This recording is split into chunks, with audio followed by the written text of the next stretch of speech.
Epsilon not बेटा change नहीं होता, ये एप्सिलॉन नॉट की वैल्यू एक ही रहेगी जिसको हम परमिटिविटी कहते हैं। ये परमिटिविटी का साइन है और इस परमिटिविटी की जो वैल्यू होती है वो फिक्स होती है, सिर्फ स्पेस की बात हो रही है।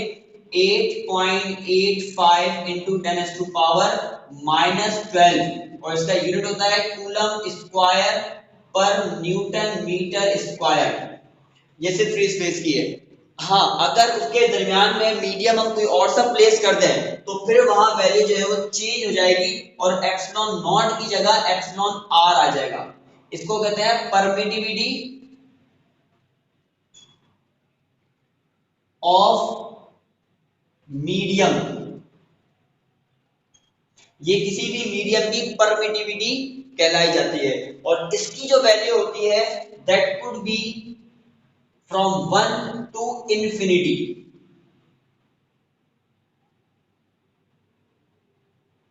इसकी वैल्यू 1 से लेकर इनफिनिटी तक होती है। और भाई एप्सिलॉन नॉट की जो वैल्यू हमने ली स्पेस के लिए, वैक्यूम की जो मीडियम की वैल्यू होती है वो होती है 1, एयर की वैल्यू होती है 1.003 या 1.005 के अराउंड। फिर उसके और मीडियम चेंज कर दोगे कोई और मीडियम तो वो वैल्यू बढ़ती जाती है। तो 1 से लेकर इन्फिनिटी तक वैल्यू हो सकती है, डिपेंड करता है मीडियम पर कि कौन सा मीडियम आप रख रहे हैं। ठीक है, तो k की वैल्यू अगर मैं यहां पुट करूं तो ये वैल्यू क्या हो जाएगी, f is equal to 1/4 pi epsilon r square. यहां तक क्लियर बेटा? क्वेश्चन दे रहा हूं, जैसे एक ये क्वेश्चन दिया, एक और क्वेश्चन दे रहा हूं, वो आपने फाइंड करना है what will happen if we put conductor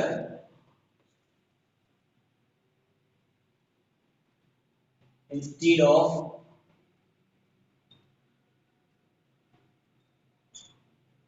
insulator between charges।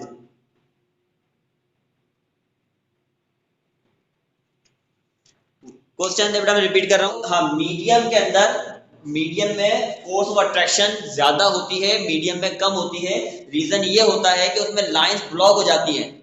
भाई मैंने देखो यहाँ पे एक दो चार्जेस रखे हुए, ये रहे दो चार्जेस हैं, ठीक है, इनके दरमियान में कोई चीज नहीं है तो फील्ड लाइन डेफिनेटली नजर भी आ रहा है ना कि फील्ड लाइन सीधे सीधे जाएंगी और उसको अट्रैक्ट कर लेंगे अपनी तरफ। लेकिन अगर मैं बीच में कोई पेपर रख दूं, कोई बीच में कोई ऑब्जेक्ट रख दूं, तो अब 2 से 3 फील्ड जो जा रही है, 4 लाइनें जा रही हैं सपोज, तो एक लाइन को, एक या दो लाइन, कोई ना कोई लाइन, वो जो पेपर या मीडियम आपने बीच में रखा वो हडल आ गई ना, तो हडल बेसिकली उन लाइंस को ब्लॉक कर देती है, तो कंप्लीट लाइन नहीं पहुंच पाएंगे इसको अट्रैक्ट करने के लिए। तो पहले के मुकाबले में या ओरिजिनल लाइंस के मुकाबले में कुछ लाइंस वहां पर कम हो जाएंगी। क्लियर? तो इसलिए कहा जाता है कि मीडियम जितना ज्यादा बढ़ता जाएगा या डेंसर होता जाएगा मीडियम, उतनी ही जो फील्ड है वो डिक्रीज होती जाएगी। मैं यहाँ पे एक पॉइंट और लिखवा दूं कि एप्सिलॉन, एप्सिलॉन की जो वैल्यू है, इट, यहां नजर आ रहा है ना, नजर आ रहा है, it depend upon medium and system of units. के की जो वैल्यू है वो हमने क्या पढ़ी कि टोटल वैल्यू बराबर होगी 9 इंटू 10⁹ के, और यूनिट इसका होगा न्यूटन मीटर स्क्वायर पर कूलम स्क्वायर। और ये के की वैल्यू है ये चेंज हो सकती है, कब चेंज होगी? Due to the change in the medium, medium change होने की वजह से, या सिस्टम ऑफ यूनिट चेंज कर दो। भाई आप एसआई में बात नहीं करो, न्यूटन या मीटर में बात नहीं करो, आप सीजीएस में बात कर रहे हो, तो वहां तो वैल्यू चेंज हो जाएगी ना। तो सिस्टम ऑफ यूनिट चेंज करने से वैल्यू चेंज हो सकती है, मीडियम चेंज करने से वैल्यू चेंज हो सकती है। और मीडियम की वैल्यू बता चुका हूं 1 से लेकर इन्फिनिटी तक डिपेंड हो सकती है। क्वेश्चन सुन लो पहले कि मैंने ये फॉर्मूला दे रहा हूं कि क्या होगा, ठीक है, what will happen if we put conductor in between the charges. इन चार्जेस के बीच में अगर मैं कंडक्टर रख दूं इंसुलेटर के बजाय, तो फिर इस पर क्या इफेक्ट पड़ेगा, ये आपने जो क्वेश्चन मुझे बताना है और इसका आंसर जो है वो ग्रुप में इसको शेयर करना है, ठीक है। ताकि बाकी स्टूडेंट भी उससे थोड़ा सा फायदा हासिल कर सके। अब इसको जल्दी से कर लीजिए, टाइम बहुत शॉर्ट है। F is equal to, F dash कहने से कोई मीडियम में चेंज की वजह से एफ डैश कह रहा हूं, चेंज की वजह से।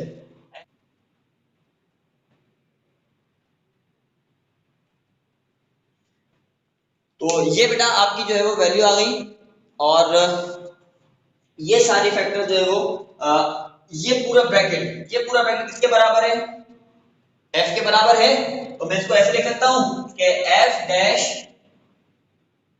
बराबर है एफ अपॉन एप्सिलॉन आर के, लिख सकता हूं ना बेटा। जरा मुझे बताइए कि मीडियम की वजह से, change in the medium will cause force से क्या है, डायरेक्टली प्रोपोर्शनल नजर आ रहा है या इनवर्सली नजर आ रहा है? बिल्कुल। तो इसका मतलब एप्सिलॉन आर, मीडियम जितना बढ़ाता जाऊंगा, जो जो भी मीडियम में बढ़ाता जाऊंगा, वो फोर्स को हमेशा हमेशा डिक्रीज करेगा।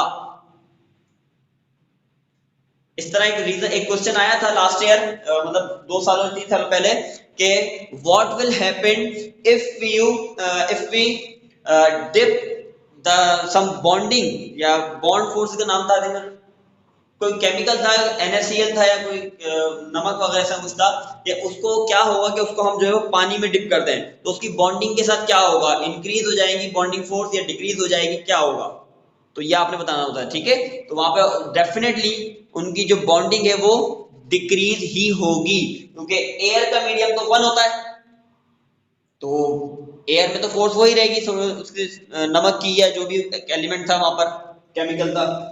लेकिन अगर उसको हम पानी में डिप कर दें, तो क्योंकि पानी का मीडियम होता है ज्यादा, पानी का मीडियम तकरीबन पता है कितना होता है, पानी का मीडियम होता है 81 फॉर वाटर, वाटर की वैल्यू होती है 81।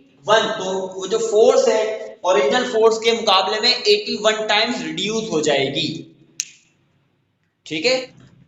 कल हम लोगों ने जो रिमेनिंग रह गया था, हमने जहां से पढ़ा था कि एफ डैश जो वैल्यू है वो रिड्यूस होगी by the factor of epsilon R, और मीडियम जितना ज्यादा इंक्रीज करते जाएंगे उतनी ही ज्यादा इसकी वैल्यू या जो मीडियम है वो आपका डिक्रीज होता चला जाएगा। तो ये हमने लास्ट में पढ़ा था। अच्छा, इनमें हमें जो रह गया था वो लिमिटेशंस रह गई थी। कूलम्स लॉ की कुछ लिमिटेशन भी होती हैं कि जिसकी वजह से जो है कूलम्स लॉ वहां पर एप्लीकेबल नहीं होता। तो पहली लिमिटेशन बेटा कि चार्जेस मस्ट बी स्टैटिक, जिसको हम सिंपल कहते हैं एट रेस्ट। चार्जेस क्या होना चाहिए, charges must be at rest होना चाहिए। अगर चार्जेस रेस्ट में नहीं होंगे, अगर चार्जेस रेस्ट में नहीं होंगे तो फिर वहां पर जो है वो ये कंडीशन अप्लाई नहीं हो सकता, कूलम्ब लॉ अप्लाई नहीं हो सकेगा।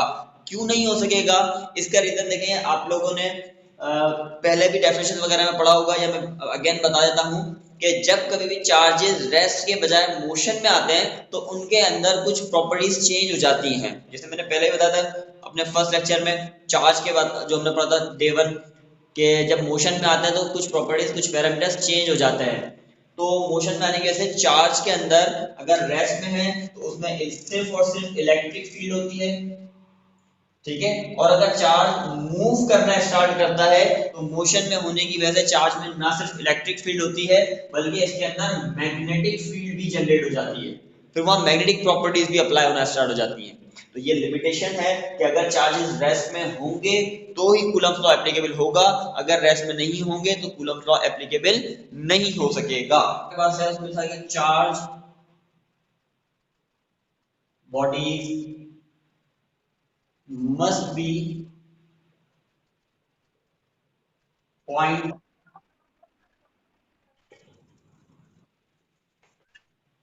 तो दो लिमिटेशन हमारी हुई कि चार्ज जो है वो क्या होना चाहिए, स्टैटिक होना चाहिए, अगर मैं मूविंग कंडीशन में आ गया तो फील्ड चेंज हो जाएगी। दूसरा हो जाएगा charge bodies must be point object, और पॉइंट ऑब्जेक्ट होना चाहिए, स्मॉलर ऑब्जेक्ट होना चाहिए, जिसपे हमने कल भी डिस्कशन किया था कि object must be point charge. Charge जो है वो पॉइंट होना चाहिए, ठीक है। अगर बहुत ह्यूज चार्जेस होंगे तो फिर वहां पर जो है वो ये लिमिटेशन मतलब ये कूलम्स लॉ एप्लीकेबल नहीं हो सकेगा, क्योंकि वहां पर कूलम्स लॉ के साथ साथ फिर ग्रेविटेशनल लॉ भी एप्लीकेबल होंगे। जैसे मैंने बताया आपको कि चार्ज कैन बी मतलब sorry charge can never exist without mass, but mass can exist without charge. Mass तो हो सकता है चार्ज के बगैर, मगर अगर चार्ज ज्यादा हो गए तो फिर वहां मास भी होगा लाजमी, ठीक है। तो इसलिए ये सेकंड लिमिटेशन यहाँ पर होती है। अच्छा, इसके बाद नेक्स्ट टॉपिक है वो है आपका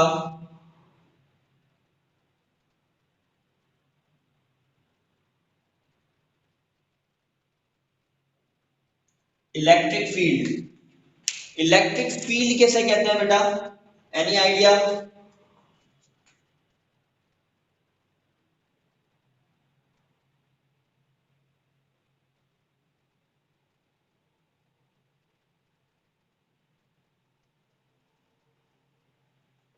तो बेटा इलेक्ट्रिक फील्ड हम कहते हैं, इलेक्ट्रिक फील्ड से कहा जाता है the region around the area, किसी भी चार्ज के सराउंडिंग में एरिया। अगर हम इलेक्ट्रिक फील्ड की बात कर रहे हैं तो उस इलेक्ट्रिक चार्ज के दौरान जो भी कोई चार्ज होगा क्यू हो, मोस्ट इसको हम पॉजिटिव कंसीडर कर लेते हैं, इस चार्ज के सराउंडिंग में जो एरिया होगा वो एरिया जहां तक ये दूसरे चार्ज को मतलब अट्रैक्ट कर सके तो इसको हम कहते हैं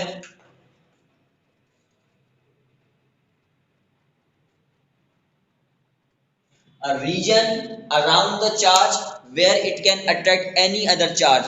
तो ऐसा हिस्सा, ऐसा रीजन जहां पे चार्ज को अपनी तरफ अट्रैक्ट कर सकता हो, उस हिस्से को हम, उस एरिया को हम जो है वो इलेक्ट्रिक फील्ड कहेंगे। क्या कहेंगे? रीजन अराउंड चार्ज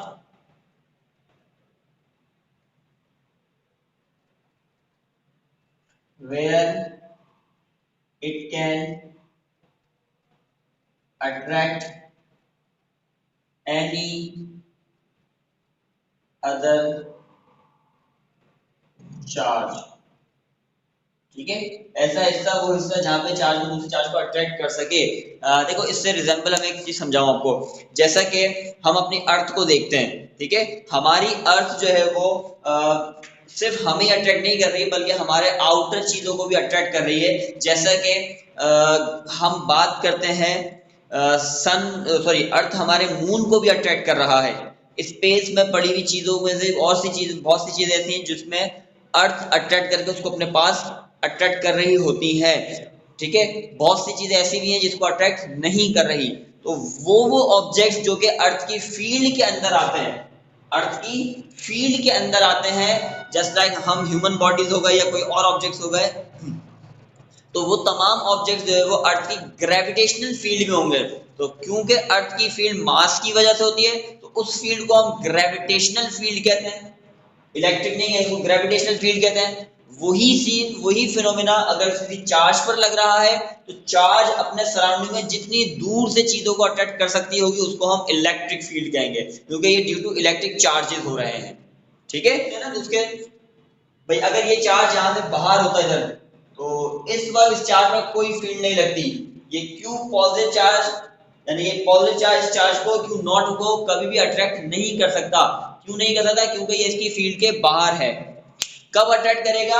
जब ये चार्ज की फील्ड के अंदर मौजूद होगा, ठीक है। तो इससे एक बात हमें पता लगी कि चार्ज को अट्रैक्ट करने के लिए उसकी फील्ड में होना जरूरी है, number 1 point.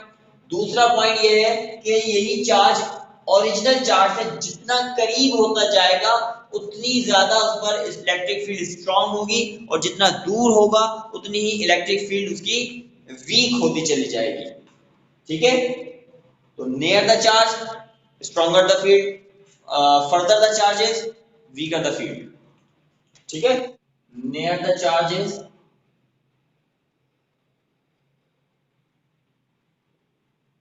Stronger the field, ठीक है।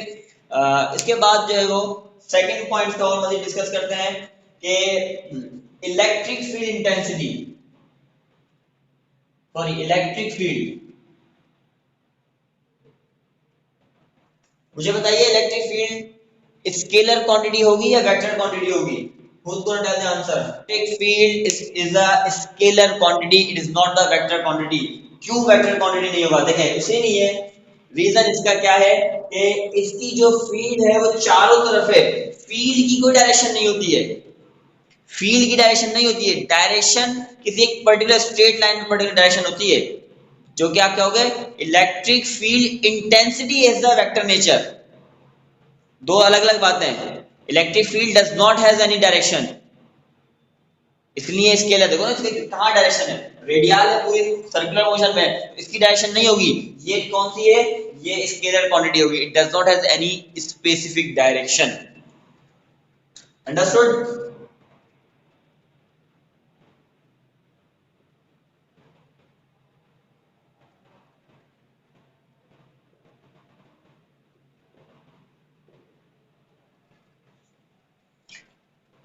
सो नेक्स्ट जो है आपका वो है electric field intensity. Electric field intensity किसे कहते हैं? क्या होती है इलेक्ट्रिक फील्ड इंटेंसिटी? पहले तो ये समझिए इंटेंसिटी का मतलब क्या होता है। स्ट्रेंथ किसकी? उस फील्ड की जिस फील्ड के अंदर चार्ज का मौजूद, जिस चार्ज की फील्ड बन रही है सराउंडिंग में, इसकी स्ट्रेंथ हमने फाइंड करनी है। ठीक है, और ये कैसे होगी? इसको हम इसका सिंपल कह देते हैं, अगर मैं प्रॉपर डेफिनेशन की बात करूं, फोर्स ऑफ अट्रैक्शन या रिपल्जन, दोनों। ठीक है, क्योंकि चार्जेस अट्रैक्ट भी कर सकते हैं और रिपेल भी। फोर्स ऑफ अट्रैक्शन या force of repulsion on charge, ये टेस्ट चार्ज बात कर रहे हैं। The force applied per unit charge। ठीक है, या in other word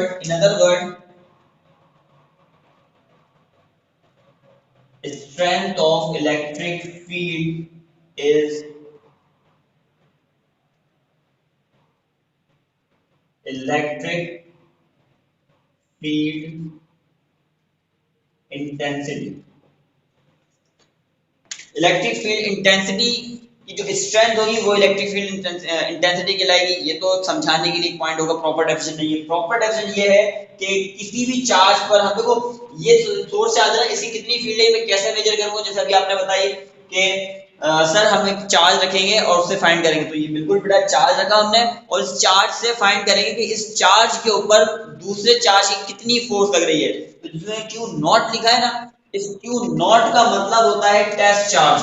इस क्यू नॉट का मतलब क्या होता है? Test charge. ठीक है, लेकिन इसका जो मैग्नीट्यूड है इस चार्ज का, दैट वुड बी मिनिमम। इस चार्ज का जो टेस्ट चार्ज है उसका जो मैग्नीट्यूड है वो क्या होना चाहिए? मिनिमम।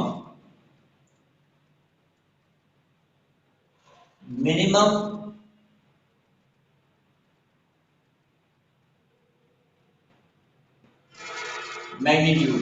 ठीक है, test charge must have a minimum magnitude, कम से कम उसका मैग्नीट्यूड होना चाहिए। देखो अगर इसका ज्यादा मैग्नीट्यूड ज्यादा हुआ तो एक नुकसान होगा।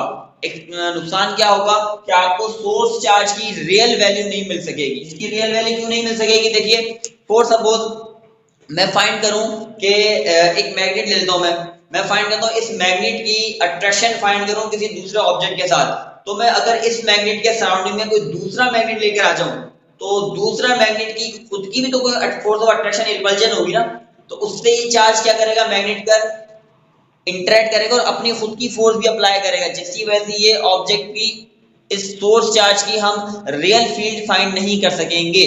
तो होना ये चाहिए कि मैग्नेट के सराउंडिंग में कोई दूसरा मैग्नेट नहीं लाऊं, बल्कि कोई आयरन पीस ले जाऊं या मैग्नेटिक मटेरियल ले जाऊं, तो उससे मुझे वैल्यू मिल जाएगी। क्योंकि दूसरे आयरन पीस की अपनी खुद की फोर्स नहीं होती है, खुद की मैग्नेटिक फील्ड नहीं होती है, इसलिए मुझे जो भी वैल्यू मिलेगी इन दोनों के दरमियान में और सिर्फ मुझे सोर्स चार्ज की या सोर्स मैग्नेट की मिलेगी। वही सेम कंडीशन हम चार्ज की अप्लाई करें तो टेस्ट चार्ज की जो मैग्नीट्यूड है वो बहुत कम होना चाहिए कि इसके खुद की कोई फील्ड उस पर इंटरेक्ट ना कर जाए। तो इसलिए टेस्ट सोर्स चार्ज की फील्ड हमें मालूम होगी। क्लियर हुई बात?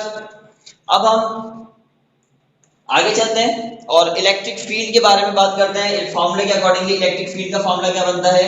इलेक्ट्रिक फील्ड का फॉर्मूला है आपके पास electric field So this is the formula for the electric field intensity. Again I repeat, this is the formula for the electric field intensity. Electric field into charge किसके बराबर हुआ? Force के। और force कौन सी है ये बेटा? क्या इस फोर्स की नेचर बता सकते हो आप? अलग इलेक्ट्रोस्टैटिक फोर्स है। देखिए इसमें क्या है, इलेक्ट्रिक फील्ड की बात हो रही है ना, तो इलेक्ट्रिक फील्ड के लिए फोर्स हमारी इलेक्ट्रिक फील्ड इलेक्ट्रोस्टैटिक फोर्स होती है। देखिए कैसे है, मैंने अभी ग्रेविटेशनल फील्ड की बात करी, ग्रेविटेशनल फोर्स की बात करी थी ना, तो ग्रेविटेशनल फोर्स हमें कैसे पता लगती है? जब देखिए अर्थ की ग्रेविटेशनल फील्ड है, ये अर्थ है, अर्थ हम यहाँ मौजूद है, सरफेस पे अर्थ की, अर्थ हमें जो है वो अपने सेंटर में खींच रही है ना, तो हम पर जो फोर्स लग रही है वो अर्थ की ग्रेविटेशनल फोर्स है ना, अर्थ हमें अपनी ग्रेविटेशनल फोर्स से अपनी तरफ खींच रही है, उसको हम क्या कहते हैं? वेट। भाई हमारा वेट कितना होता है? जितनी अर्थ हमें खींच रही है, जितने हमारे मास को अर्थ अपनी तरफ खींच रही है, और वो किसका फार्मूला क्या होता है? mg। ऐसा ही होता है। वेट की नेचर क्या है? Weight is the force, weight force है, मास मल्टीप्लाई कर रहा है, नीचे जाके क्या करेगा? डिवाइड। तो ये आपके पास हो गई वैल्यू आपकी g, ग्रेविटी। तो अब जरा देखो इस फार्मूले को, ये g किसको शो कर रहा है? g इज द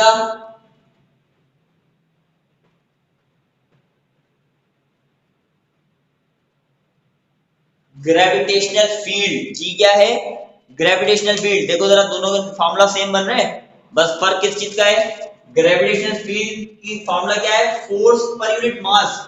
1 किलो मास में कितनी फोर्स लग रही है? वो ग्रेविटेशनल फील्ड हो गई, क्योंकि ग्रेविटी मास की वजह से होती है। यही फार्मूले को देखो, फोर्स पर यूनिट चार्ज, एक पर्टिकुलर चार्ज पर कितनी फोर्स लग रही है, वो कौन सी फील्ड बनी? Electric field.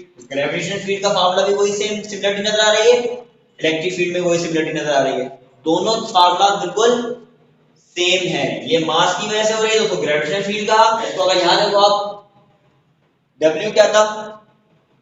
फोर्स थी ना, तो फोर्स बराबर थी mg के। अब जरा देखो देखें, फोर्स को, ये कौन सी फोर्स थी? ग्रेविटी की वजह से ग्रेविटेशन फोर्स थी। ग्रेविटेशनल फोर्स कब बनी थी? जब मास इनटू ग्रेविटेशनल फील्ड मिली थी। इलेक्ट्रोस्टैटिक फोर्स कब बनी? जब इलेक्ट्रिक फील्ड और चार्ज बना। ठीक है, तो ये दोनों भी सिमिलर फार्मूला नजर आ रहे हैं, ये दोनों सॉरी,